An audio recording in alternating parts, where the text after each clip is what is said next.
You can try very, very hard. You can do everything in your power to try to get a certain outcome, but you can't ultimately control the outcome. Like you have to let go at a certain point and let the cards fall where they may. And to me, that was really freeing because I had lived my whole life thinking that if I didn't control the outcome and I didn't have the outcome that I wanted, that it was my personal fault and I should have done things differently. It's like nice to know that like other people also have this struggle and have realized that at a certain point, yeah, you can try, you can work on a political campaign super duper hard. And then come election day, they might pick the other guy. And that's just part of life. Welcome to Passion Struck. Hi, I'm your host, John R. Miles, and on the show, we decipher the secrets, tips, and guidance of the world's most inspiring people and turn their wisdom into practical advice for you and those around you. Our mission is to help you unlock the power of intentionality so that you can become the best version of yourself. If you're new to the show, I offer advice and answer listener questions on Fridays. We have long-form interviews the rest of the week with guests ranging from astronauts to authors, CEOs, creators, innovators, scientists, military leaders, visionaries, and athletes. Now, let's go out there and become Passion Struck.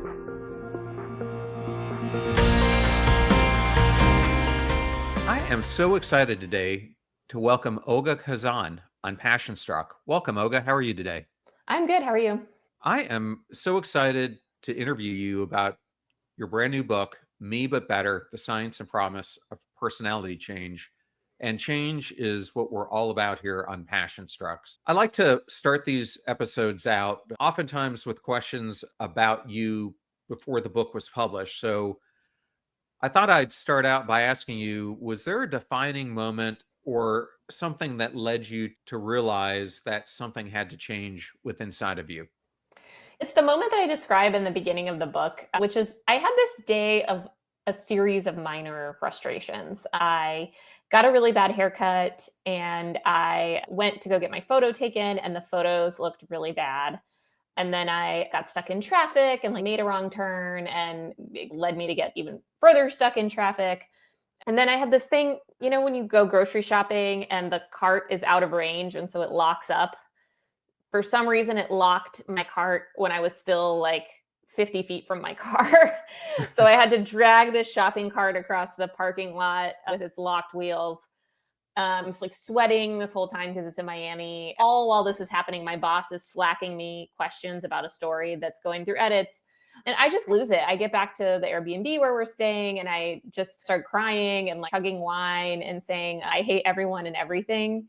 And it just made me realize that I have a tendency to get so bogged down by minor frustrations, like the little things in life that don't go according to plan, that it keeps me from seeing the forest from the trees. It keeps me from appreciating my life, experiencing joy, even just having a fine day, because if one little thing goes wrong, I would totally fall to pieces.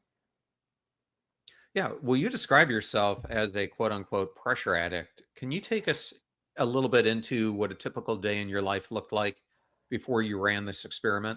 Yes, but I will say that my life has actually gotten more stressful since I wrote the book because I had a baby. And so now my life is just nonstop stress, whereas before it was just mostly stressful. But I basically woke up, I had chronic insomnia and I still do. And so I would toss and turn all night and then wake up in time for work. And then I would work pretty much from 9 to 6, cook and eat dinner. And then in the evening, I would just do more work basically. And I was always trying to move my career forward or get to the next level. And I was doing this to the exclusion of anything else, like including having a community or any friendships or anything, hobbies, like anything going on that wasn't work. I basically just didn't do. And I started to realize after a while that wasn't totally healthy.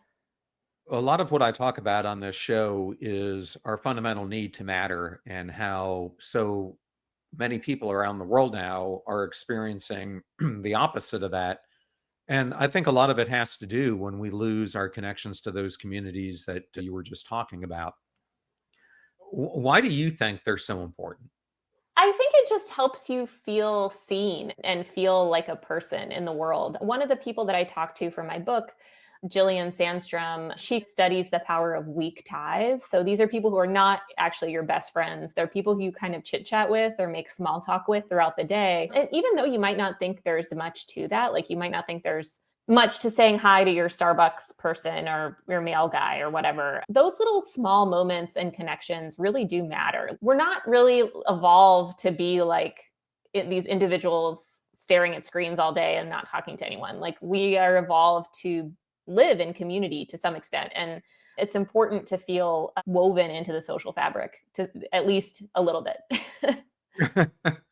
I think a lot of us want to improve how we feel about ourselves, but you went down the path of trying to redesign who you actually were, and that's a radical leap. Why did you come to the conclusion that was even possible? Because a lot of people, once you get past a certain age, think it's impossible to change. So, a lot of the things that we might want to change about ourselves, like making more friends, becoming more organized, becoming more up for new adventures and experiences, or learning how to be more relaxed or less anxious, those actually are all forms of personality change. There's 5 traits that make up personality, and we're all on a spectrum of each of these traits. And so, moving a little bit along a certain trait can really make a big difference in how you approach life, the kinds of things you're willing to expose yourself to, and ultimately how happy you are. So really, it's really hard to change your life or change yourself without actually changing your personality. Well, I want to come back to the traits in a second, but William James famously said that our personality sets like plaster, the words he used it by the age of 30. Why do you think that myth that William James talked about is held so tightly by people? Right, it is a myth. More recent studies found that people do change after they're 30. And actually, as I write in my book, William James himself changed after he was 30. He overcame this like depression that had plagued him his entire life and started to write some of his best work after he turned 30. So even he didn't really live up to that. I think though there is like a comfort in feeling like we'll never change. Like I feel like it limits the number of things that you're putting yourself out there for. You know what I mean? It's, oh, I don't need to make more friends, or I don't need to try for that job, or I don't need to start a workout plan because I'll never change. And that can almost be like a little bit reassuring. The whole world needs to accommodate me. I'm not going to do anything differently. And even if it's maladaptive, it can feel safer to feel that we'll never change. Yeah, about 4 years ago, I interviewed this gentleman, Nate Dukes. Nate had graduated college, co-founded a startup, and found himself in this position where he had more money, more comforts than he ever had in his life before. And he started to experiment with drugs and get into bad communities. And it all culminated with him stealing a car and then getting caught sleeping in it as he had crossed borders from where he lived into Tennessee. And so he was sent to jail as a result. And he told me coming out of it that so many people told him, "You'll never change. You're Mm. stuck in who you are." And he told me that his journey from that, and now he's become a youth pastor, he's an author, he's completely evolved his life.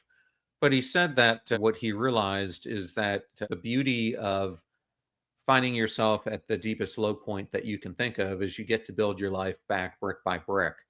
And do you think that analogy holds true? I love that story, and I'm so glad that he believed that he could change. But you see this all the time. My book actually has really resonated with people in recovery, I think, because of that same principle, because they really do have to rebuild their lives brick by brick. Like they really do famously hit rock bottom, and then they have to change all of their friends, and they have to go about their daily life differently, find new hobbies, new ways of getting meaning from their lives. But I actually think you can do this without hitting rock bottom. Like you can just feel like, I feel a little stuck. Like maybe you're in a part of your career where it's just not as fulfilling as it used to be. It's not horrible, but it's not like the best thing ever. You're not like super excited about it anymore.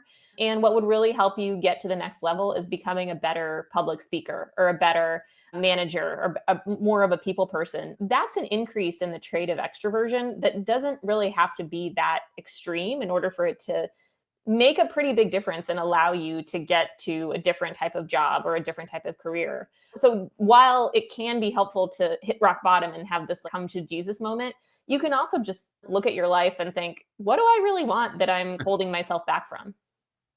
One of the things that you focus on in the book is a 2019 study that was done by psychologist Nathan Hudson, three of his colleagues, and they designed a tool. I thought maybe you could share a little bit about that tool and how it's helped people perform personality altering new behaviors. So this was a study called "You Have to Follow Through," which all these psychology studies have like titles that are like cheesy in my view, but it just what it's trying to get at is that you have to actually perform the behaviors of the kind of personality that you'd like to have, rather than just like, think about it and be like, I wish I was the kind of person who would go running every day or whatever.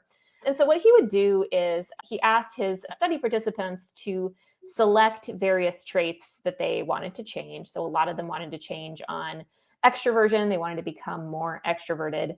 And a fair amount also wanted to become less neurotic. So they wanted to become less depressed and anxious, as many people do. And then he would assign them daily challenges or tasks that they could do in order to work on those traits. So it would be like, say hi to someone, have coffee with someone new, going up to organizing your own meetup group for a bunch of strangers. For some of the neuroticism ones, it would be something like meditate, do yoga, go for a walk, or even some like more cognitive suggestions like journaling or trying to think about your problems differently, like some of the stuff you do in cognitive behavioral therapy. And so after I think it was like 10 weeks or 12 weeks, he really did see changes in his participants' personalities based on their ability to do these tasks and actually follow through on what they said they wanted their personalities to look like.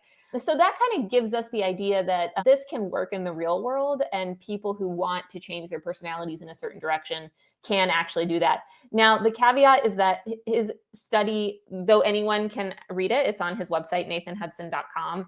You have to like go through the whole PDF and get to the index and like, read all the challenges yourself in order to like, know what they are. I described some of them in my book, but unfortunately, we don't yet have an iPhone app or something where anyone can do this relatively easily.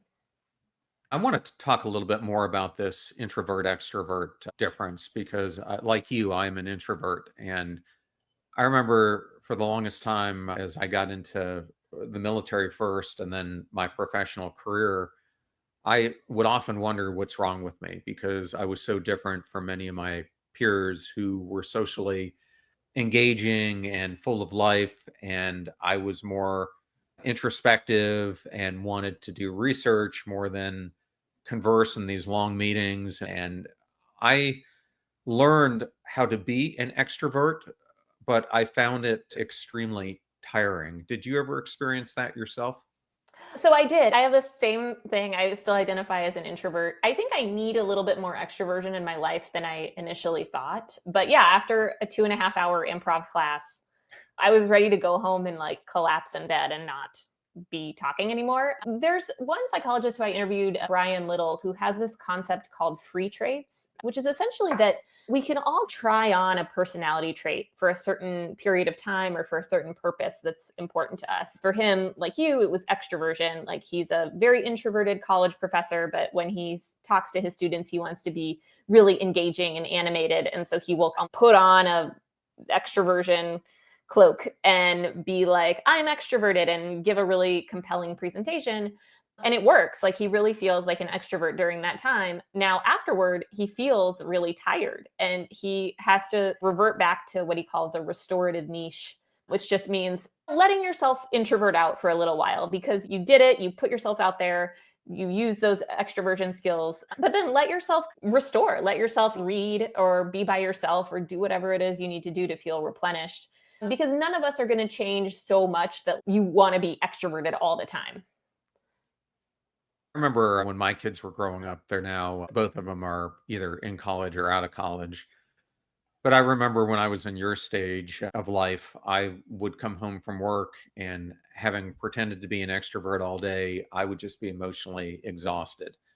And it was tough because my wife at the time had been with the kids all day. And so she needed a break. And so I remember coming home and immediately the burden of parenting fell on me, which of course I wanted to do, but oftentimes it was difficult to switch from one mode to the other without any ability to decompress in between the two. I tried to do so on my commute home, but oftentimes it was difficult because I was still getting calls from work or I was still thinking about problems of the day.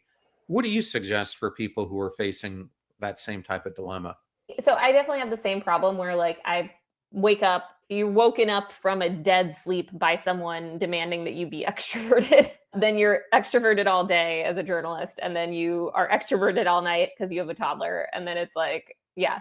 So I would first of all plan really restorative activities for you for when you're not with your kids. Like, for me, it's like getting massages and doing yoga, which is like no talking, like just like stretching out my muscles and like trying to get rid of some of the back pain.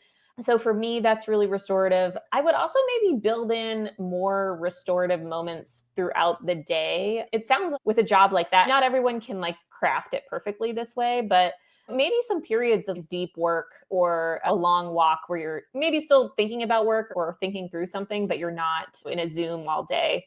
I think like that what you shared speaks to me that like you're actually in like this extroverted burnout where it's like too much extroversion. Yes. It's really hard to ask your kids to dial it down a little bit. Like at various ages, they just can't.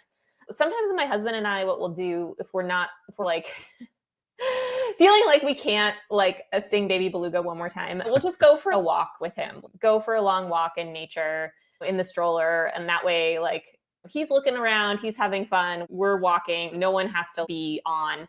I would just try to build in more of those moments throughout the day because it can be really taxing. You're right. So, one of the things that I feel like I'm good at, but I've always had to overcome stage fright about is public speaking. And when my book was going to be published in 2024, I knew I was going to be doing a lot more public speaking. So I started to try to get back into what I call fear exercises to get myself prepared for that. So one thing I did was get myself back into doing Toastmasters so I could get some practice in front of being in others. But like you, another thing I decided to do was to start doing improv. And I remember I started out with short form, and then once I did that for a few years, I got into long form. But I remember the first class I ever went to, they had us, I'm not sure what your classes were like, but they had us do these warm up exercises, like playful exercises. And the first one we did was she played music, had us walk around the room and like we're dancing. And then she stopped the music and she said, "You now have to stare at the person in front of you for 10 minutes without saying anything and try to convey thoughts to them." And the person in front of me was about 20 years younger than me.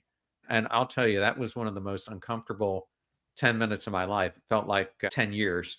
Yeah. Did you run into anything like that while you were playing? Yeah. So improv is so good for exposing you to just the most uncomfortable moments you'll ever feel. I had so many. I'm trying to think. Okay. So one is we were all wearing masks because it was still like, it was 2021 or 22. Like it was still very like pandemic era, my improv class. And it actually made it hard to hear. And as you in improv, it's all about reading the person's facial expression and trying to pick up on what they're going to do next based on like kind of what they look like. And we couldn't really do that with the bottom half of their face. So you're always like looking in their eyes. Or one time, like someone just like totally misheard what I said. And I was like, I don't know if he's like improving in his own direction or if he just like misheard me and do I correct him? That was really awkward. And just like a million situations where like, you're not sure, like typical improv stuff where you're like just not sure where else the scene should go or where there was also a warm-up game that we played that I really hated that I now don't even remember the name of, but it involved a lot of staring in people's eyes and it actually made me really uncomfortable. Like I realized that I actually don't like that much eye contact. And I actually asked if we could just not play it anymore because I was like, this is like so unsettling. But yeah, part of improv is to roll with the extreme awkwardness sometimes and realize that like life can be really awkward and nothing bad really happens. Yes. First, I really struggled because I was trying to perform instead of just relax and go with it and be natural. And what really helped me was the class I was taking was being taught by a person who was an actor who had been in a number of films. But one of the participants in the class was a fairly well known Hollywood actress. And I realized she was struggling as much as everyone else because it really does take you out of your comfort zone. And when I saw her struggling, I realized if she's having trouble with this, it's okay that I am too. And it just made me relax and pull the walls down. And once I did that, I started to intuitively start understanding better what was happening in the scenes so I could learn to think ahead, even though sometimes you can't. But it got me prepared. So I was able to at least formulate thoughts before I had to say them. Did you ever have moments like that? I felt like actually the best scenes that I had was when I stopped trying to control them as much and stepped back and let the other person take over. It's funny, I was recently on a bunch of LA podcasts and I tried to share that I took an improv class for this book. And when I tell DC people, they're like, "Whoa, I could never do that." And in LA, they're like, "And like I'm in like 4 improv groups." Because I feel like everyone's trying to be an actor out there. But I had one where like I was with this guy who was like an accounting professor and he was reserved and I'd never been in a scene with him and I wasn't sure what to think. And like, we were in a scene where like, we were packing for a trip together was like the conceit of the scene. And we were both circling like this idea that we were going to bring something really strange on this trip with us. But like neither of us were really thinking of what the strange object would be. And so we were like, "Yeah, did you bring it?" And we were like, and I was like, "Yeah, I packed it. Like, we can't go on the trip without it." And he's like, "Yeah, the trip would be ruined if we didn't have our thing." And like, eventually, like, one of us had to say what it was because it had been going on for so long. And he came up with a doll that you punch and it comes back at you. Like, I don't even know what they're called. But for some reason, it was just like so funny because it's, first of all, not something you would take on a trip. And also, like, unexpected coming from him and the buildup of us like clearly not knowing what this thing is that we were talking about was so like extreme that I don't know, it made the payoff a lot better than if I had been like, "It's the super wacky outfits," or like whatever, tried to settle it before it was time. I don't know, maybe a lesson in there about control and its limits. Well, I think one of the things that people struggle with is this whole concept of future self. And a couple years ago, I was lucky enough to have both Benjamin Hardy and then, in short order, Hal Hirschfeld on the show because they both had written books on future self psychology. But one thing you talk about to yourself is this idea of episodic future thinking, which has been shown to promote a variety of consciousness related behaviors. For a listener who might not be familiar with episodic future thinking, can you share what that is and why it's so important in helping us find our future self? Conscientiousness is the trait that's like getting things done. It's like being super organized, being timely, checking things off your to-do list. The people who already know how to do this kind of already know how to do it. And the people who don't know how to do this aren't sure how to get there. It's because a lot of those tasks of conscientiousness are very tedious. So if you think about it, it's great to be like an organized person who runs every day at 5:30 a.m. and then drinks a green smoothie and then is always on time to the meetings and knows exactly where the paperwork is and everything. But the way that they get through their day is a little bit boring. Like they wake up at 5, they don't eat a McChicken sandwich in the morning. They have all their papers organized and they probably have spent some time doing that. They probably have a to-do list that they made. And so one thing that can help people who like don't find that very compelling or like rewarding actually go through those motions is to envision what your life will look like once you've accomplished those tedious little tasks of conscientiousness. So let's say you have a big work presentation that you're working on and it's really tedious, like making these slides or writing this memo is just really boring. I had this when I was formatting my footnotes for my book. It's just not a glamorous task and it's not fun at all. And you just have It's to not. grind your way through it. And like for me, what really helped and what episodic future thinking is like envisioning what is that end stage going to look like? And then I'll be done. And then all my footnotes will look amazing. And the book will look so good when I have it in my hands. And my publisher will be so happy. And everyone will be thrilled with how great these footnotes are.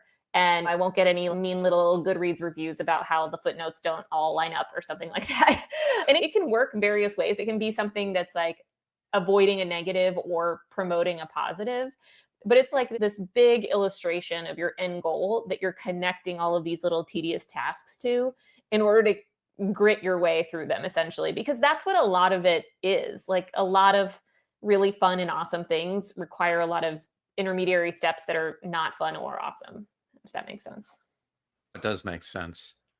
As I look back upon my career, a lot of times people will ask me, how were you able to do these things? And maybe it might help for you to understand my background. I came out of the military, went into industry as a management consultant, then went into Fortune 500 companies. And I had positions as chief information security officer, head of application development, head of operations, CIO, and eventually became a chief operating officer, CEO. And so a lot of people want to know, like, how were you able to do such a diverse, varied group of roles? And I use the mentality that I always felt that I could learn my way into a role and to accept the challenge. And it's something that you call fake it until you become it. As I look back, sometimes I'm surprised even I was able to do some of the things I was able to do. And it begs the question, how do you understand when you're growing? And how do you understand when you're truly faking it as you're going down that path? My answer would just be like to not worry about whether you're faking it or not. Everything that you do for the first time is going to feel really fake until you get better at it and it becomes a lot more natural for you. No one feels like a runner like the very first time they go for a run. It's pretty rare to have a talent for something that is profound that you just take to it like a duck to water and it's no work at all and it's so easy and you never feel like an imposter. Almost everyone feels like an imposter at first, but in everything, people doing improv, actors. I was just listening to a podcast with John Hamm was on it, the Mad Men guy. Yeah. And he was talking about how at one point, Les Moonves, the head of, I'm going to get this wrong because we're taping, but the head of, I think, CBS or possibly ABC, a head of a major network, told his agent to stop sending him in for TV tryouts. And because, quote, John Hamm will never be a television star. And I found that so funny because, first of all, John Hamm became a huge television star, but also everyone who starts out doing something, even John Hamm, who we think is like Don Draper, like he was born to play Don Draper. It was like never a question whether he would be good at this, was at one time considered not very good at it. And so we're all doing that at first. Every new thing that we do, we're all really far from being a television star or a star at whatever the thing is. And I would just not worry too much. If it's a goal that you have that you feel connected to for whatever reason, I wouldn't worry about whether it feels fake. Olga, earlier on, you mentioned the big five traits. Can you discuss with the audience what the five traits are and which one you have found is the hardest to shift? Sure. So the five traits can be remembered with the acronym OCEAN.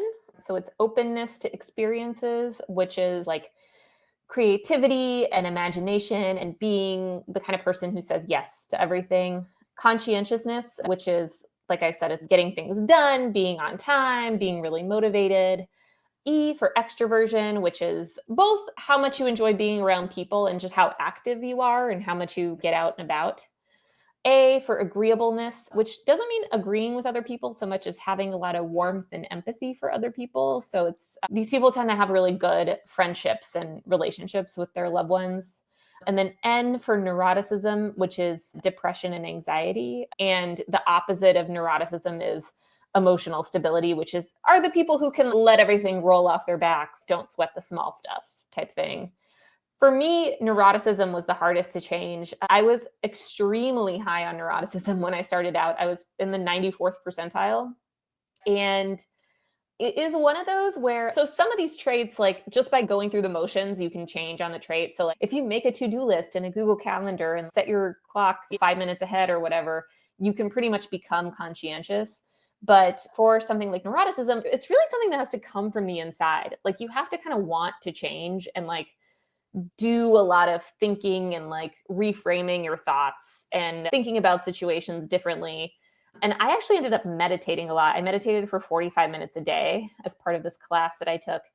And that to me was really challenging. I found it really uncomfortable to just sit with my thoughts for that long. So I have to ask, where can you go take a test on neuroticism? So you can test your level on any of these traits on any Big Five personality test. You can either Google Big Five personality test or you can go to personalityassessor.com.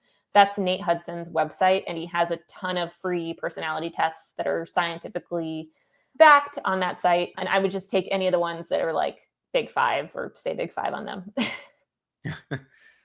How would someone know if they have neuroticism? What are some of the telltale signs?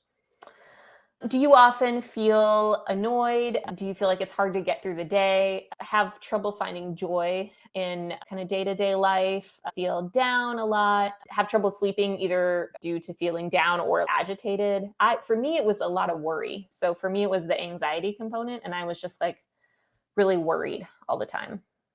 Thank you for sharing that. And in the book, you explore this concept of big talk versus small talk. Why do deeper conversations matter when you're trying to change who you are? Deeper conversations, I think that a lot of people, when they are like, okay, I want to make more friends, right? I'm tired of being so isolated. So they go out and they're like making small talk with a bunch of people. And they're like, wow, that sucked. I don't want to make new friends anymore. No one really likes small talk. Like most people enjoy talking about deeper issues or deeper just thoughts that are personal to them more than they like catching up about the weather or how their flight was or whatever else. I took this conversation workshop as part of the book. And one of the things we learned is just to like ask people what something was like. Instead of where did you go on vacation? They say Sicily. What was Sicily like? Or why was it important for you to go to Sicily? Or why is travel important to you? What does travel mean to you? Those kind of questions can be a little uncomfortable because we're not used to asking them in polite conversation. But I was so surprised at how quickly people will open up and share things about themselves that are super interesting and actually really revelatory, and that you might actually connect to more than like, I have also been to Sicily or whatever. So it's just something to think about when it comes to meeting new people and connecting with people, that most people are ready for deeper conversation topics than where did you go on vacation? I have to say, I hate the events that you go to where everyone is just doing small talk, and which tends to be, I find, vast majority of events we go to. I really prefer, probably similar to you, to have smaller group sessions where you're really having engaged conversation rather than these larger group events where you don't know the people deeply enough to feel confident that you can get into the big talk moments with them or put yourself out there. So I agree with you there. And the reason I bring it up is before you wrote this book, I heard you when you were on CBS talking about how you would go to a party and you would be the person who would rather be sitting there on their phone reading than involved in these small talk conversations. How do you think things have evolved since then, since you went through this experiment? I just think that I would never do that. Like, I just actively seek people out now. I'm just constantly trying to get to know more people and to especially reach out to other parents, because it can be really isolating. I don't know, it can be really isolating being a mom and a new mom. And I think this has really, I'm glad I did this project before I had a child, because it made me realize how important it is to have some sort of like connection to other local moms, just to discuss some of the daily challenges, or hey, he's doing this, is that normal? Or just like, where's a good pediatrician? But also just some bigger questions. Like, I don't know, I hung out with a friend recently and we had a long conversation about whether we want to have a second kid and like the pros and the cons and like how that would fit into our lives and how we always saw our lives. And those are like really important thoughts to verbalize to another human instead of just like stewing on them yourself in perpetuity. And so I don't think I would see myself like definitely not going to a party and reading articles on my phone. Thank you for sharing that. And I'm also interested in your writing because that's one of the things that is your identity. Did you find that your writing shifted at all as you went through this process, or did it stay the same? It was interesting because very caustic and like judgmental. But as I spent more time within a bunch of groups for a lot of this book, like a anger management group and a conversation group and a this group and that group, they were all growing on me. Like I started to see the positives of all of them. And like even this meditation class, which I like hated for most of the time that I was in it, like I now have fond memories of it and wish I had almost like paid closer attention or been less negative during it, because the way I did, like all my notes about it are like, and she did this and that was stupid. But like now when I think, when I'm having a hard day or I'm like trying to get through something, a lot of the like aphorisms that I go to are from that class and things that I learned in that class. And I have to say, that's not a word that you hear very often. And I recently interviewed Gretchen Rubin about her latest book where she went through all kinds of aphorisms. So it was interesting to get more familiar with their meanings and how powerful a role they play in our lives. Is there one aphorism for you that kind of stands out? So one that I actually learned from Dan Harris's book, but it is related to Buddhism, which I was studying extensively during this time, is all we can do is everything we can do. And it's from David Axelrod, the political consultant. And it basically just means that you can try very hard. You can do everything in your power to try to get a certain outcome, but you can't ultimately control the outcome. Like you have to let go at a certain point and let the cards fall where they may. And to me, that was really freeing because I had lived my whole life thinking that if I didn't control the outcome and I didn't have the outcome that I wanted, that it was my personal fault and I should have done things differently. But I don't know, it's like nice to know that like other people also have this struggle and have realized that at a certain point, yeah, you can try, you can work on a political campaign super duper hard. And then come election day, they might pick the other guy. And that's just part of life. And so I try to remind myself of that. So I recently had a situation with Amazon where like my order page was like messed up and there wasn't enough stock or something. And it was like, this book will ship in 1 or 2 months. And like, I emailed my editor, I emailed my publishing team, of course, and I was like, hey, can you get more stock over to Amazon? But that's all I can do. I cannot like undo this. And I slept super well that night and did not think about it again because I literally cannot change what Amazon is doing at all. All I can do is email my publishing team. Yeah. And I don't know, there's so many things in life like that I've applied it to. And one of my favorite aphorisms is it's better to ski than to be skied. Yeah. I'd rather blaze the trail than follow someone else Okay. in their footsteps. And that's one of the key core beliefs that I have. And it goes back to why I took all those positions, because I always thought I could blaze my own trail and do it in a way that I could create my mark in how I wanted to change things. Mhm. Well, Olga, it has been such an honor to have you. If you had a single takeaway from our conversation or for someone who's reading your book, what would it be? It would be that not to get too attached to what you think your personality is, because it can still change and that might be a good thing. The Passion Struck listeners, pick up your copy of Me But Better, The Science and Promise of Personality Change. Olga, I know they can find the book everywhere. If they want to read more of your articles, learn more about you, where's the best place that they can go? Yeah, so I have a Substack about personality change at olgahazan.substack.com. And my last name is spelled Khazan for anyone who's listening to this and is like, how do I spell that? I'm also a staff writer for The Atlantic, which is at theatlantic.com. Thank you so much for joining us, and thank you for making the introduction.